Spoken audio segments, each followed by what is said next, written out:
Hey channel, it's been a minute since I have posted a craft video, so I thought I'd do a craft video today.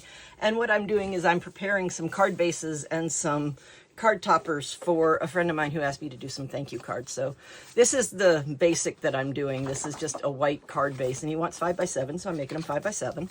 And then I've got a 5x7 piece of metallic cardstock that I'm going to put on top of that. So the entire card base is going to be covered by this metallic cardstock. And then I've got several of these pages of really nice, really good, I mean, for lack of a better word, very masculine pieces of paper that came out of this paper pad that my husband found. And it's got some really nice papers in it. And this is an old one that came from Michael's, and I know because it said Craftsmith on the front, but I've gotten rid of the front at this point. I used it for cardstock, so I no longer have the front of it, but this is all papers that came from that Craftsmith one, and I think they're quite beautiful, and I think they're going to be really nice in this card base. So there's the card base, and then there's the metallic, and then it will have one of these pieces of, you know, these nice textured papers. You can hear the texture of that. And then it's going to have a card front on it. And I haven't fully decided exactly how I'm going to do these card fronts. I know they're going to be thank you cards. So I know they're going to have thank you on them. And I know I'm going to be doing something sci-fi, fantasy. Oops, didn't mean to do that. Sorry about that.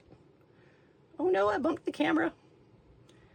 I have a very, very, very, very, very touchy tripod. But this is the way I'm doing it. But that's not really the point. Oh, I did it again. Dang it. Stop it. Okay.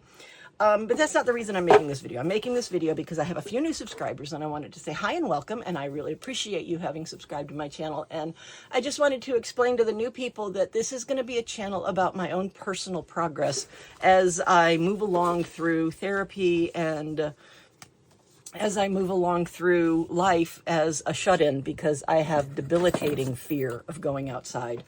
I am absolutely terrified of the outside world. Panic disorder with agoraphobia is the fancy name for it, but I mean, that's literally what it is. It's panic disorder with agoraphobia. And, oh wait, I don't want this one yet. I'm going to do it on these first, because I'm going to attach these to the silver first. But panic disorder with agoraphobia, and I also have a whole bunch of other little letters after my name, starting with PTSD, which is a huge one. The PTSD is actually what ended me being able to go out into the real world. And it was a bunch of small traumas throughout my life that were chronic, and then some very acute traumas throughout my life. So I'm a combination of both acute and chronic trauma. And finally, the last straw hit a little over 2 years ago, and I'm done. I'm totally done with the outside world. I can't do it. There's too many pitfalls out there. And a lot of the pitfalls have to do with the fact that I have ASD. I just really don't understand what the social norms for anything are. And I can see my camera is still bouncing up and down. I'm really hoping that this thing is stabilizing. Let me try turning off the fan. Maybe that's what's causing it to bounce up and down, because it's not even attached to this table right now. Anyway, I just have this debilitating fear of going outside because I just don't understand what's going on in the real world. I don't understand social interactions, and I really, really, really, really do not understand society. And I masked for a very, very, very long time, and that's exhausting in and of itself. I mean, I'm not thin. I'm definitely not thin. But when I was masking and hypervigilant and trying to navigate the real world through the trauma and through the pain and the suffering and the confusion, I was consuming 6,000 to 7,000 calories a day and not gaining weight. That's how much energy I was putting into the hypervigilance and the constant fret about dangers that were coming my way and all of these other things. And that's just not a healthy way to live. And now that I've become a shut-in all honesty, I eat, you know, your typical 1,500 to 2,000 calories a day. Still not losing weight, still not gaining weight, but I no longer need that extra energy to maintain hypervigilance. And it's so freeing to not have to be constantly on guard. But that's only if I'm in my safe place, and my safe place is my house. the outside world is not a safe place. Even my front porch doesn't count as a safe place. My back porch barely counts as a safe place. But inside my house, I'm in a safe place, and I am able to turn off the hypervigilance, and I am able to actually enjoy things without constantly being on watch for anything and everything that could come after me. Now, don't get me wrong, I am still on guard. You know, if there's a noise in the house, I hear it and I analyze it and I try to determine where it's coming from. And if I can't determine where it's coming from, then I go find it. But that's not the same as being hyper vigilant. It's not the same as noticing absolutely everything that comes to your senses. I don't know if y'all watched Firefly, but it's a lot like River's character. You know, where nothing was being protected. Her brain was not being protected by anything. And if that's a spoiler for you, sorry, but the videos and movies have been out for ages, and get over it. Please get over it. I'll be polite in that. But, you know, it's that kind of thing. I can't not experience absolutely everything that's going on around me in the outer world. And that is just exhausting. And if you feel the same way, I get you. I understand. Oh, good. Turning off the fan did stop the thing from bouncing up and down. Okay. I mean, I understand totally. If you're having a hard time navigating the real world because everything and anything is a potential threat, I get it. I do. I totally 100% get it. And I totally empathize with you. And if you're not in a position, which we're not really in a position for me to be a shut-in, but I can't go out there. I just cannot. I cannot go out there in any meaningful capacity.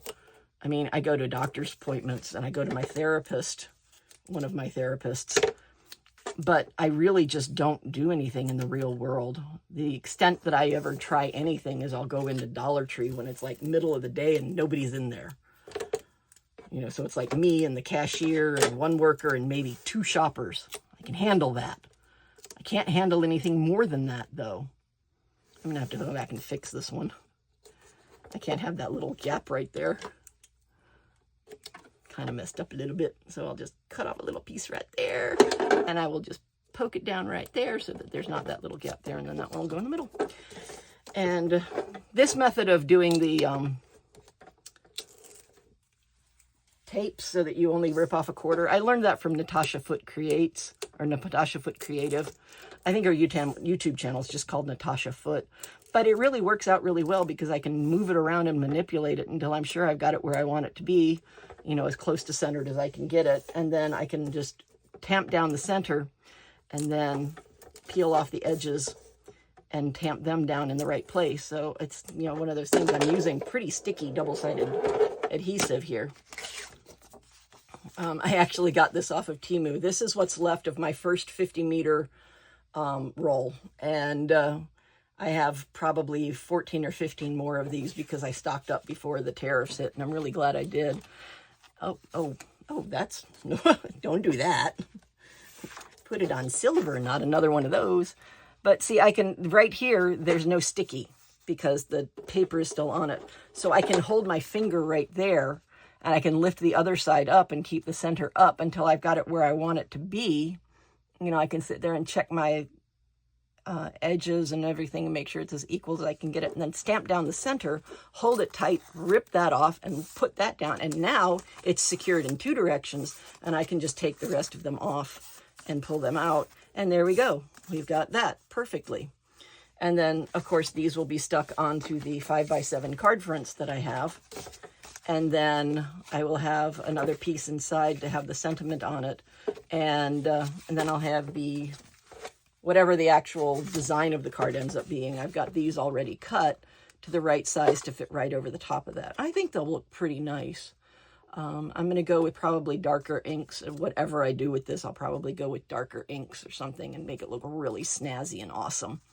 So anyway, that's what I'm working on. But yeah, I mean, going out in the real world can be very, very frightening and very, very dangerous, and I get that. And I feel for anybody who still has to go out there with the same kind of trepidation that I had. And, you know, just do the best that you can and remember that it is absolutely okay to not be okay.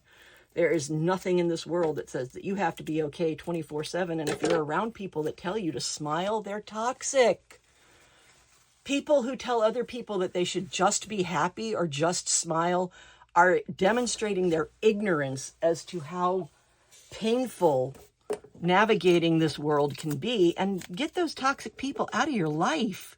You don't need people sitting there telling you that you don't smile enough, because that is a crap response to anybody who is not feeling well, mentally or physically. Somebody who tells another person, oh, you'd be happier if you just smiled more, or, you should laugh at things more. Those people are so toxic, so toxic.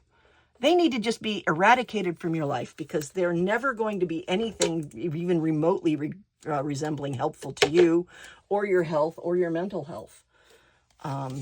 The same thing with people who sit there and say that it's just all in your head. Those people are also very toxic and need to be eradicated from your life. You don't need people telling you things that are wrong, for one. Depression, mental health issues, they're not going to be just smiled away. It's not going to happen. Life doesn't work that way. Mental abilities don't work that way. And if that's the kind of person that's around you, you're constantly going to be second guessing whether or not you're doing the right thing. And that's not healthy either. So, just get those toxic people out of your life. So that's one form of toxic person to remove from your life. Another form of toxic person to remove from your life are any narcissists that are out there, because all they're going to do is use you and then spit you up and throw you away. That's it. That's all a narcissist is good for, is just basic use and abuse and then abandonment. That's all they are. That's all they're good for. And so, get those narcissistic people out of your life. And there's a lot of other types of toxic people. One of the other things that I have going on in my brain is that I'm ASD, which makes me, for lack of a better term, gullible. I'm also intelligent.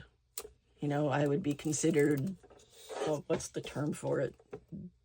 Double exceptional, twice exceptional. Anyway, I got a bunch of the things going on in my brain, and I'm intelligent. So I know when people are, being ridiculing me and being mean to me, but generally I don't even know what I did to make them do that. And, if you're going to have somebody in your life, either in your face or behind your back, that does that, then get them gone, get them gone, get them gone. I saw a meme once, and I know I keep bringing up a lot of memes because there's, value in some of them. But when I saw the meme that said, you need friends who talk about you, you need friends who talk nice about you and defend you when you're not in the room. And that's so true. If you don't have people in your life that talk good about you and defend you when you're not around, then those people aren't your friends. They're just considered when I was a kid, they would be called fair weather friends. I don't know what the term is now. It might still be the same term. I have no idea.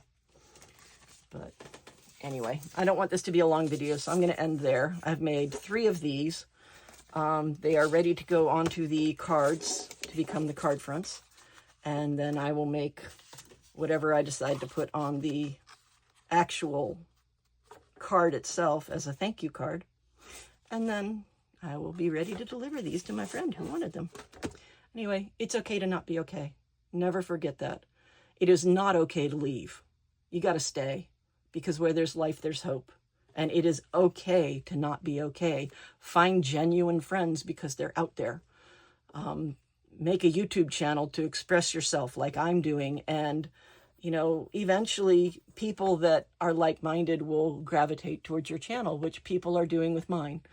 And, I've got, at this point right now, 383 subscribers. And I'm fine with that, because I'm not trying to do anything with this channel other than say, this is my life. This is what I'm doing. This is how I'm living. And if you're in the same boat, you're just fine. You are doing great, and you need to keep on keeping on. Peace, everybody.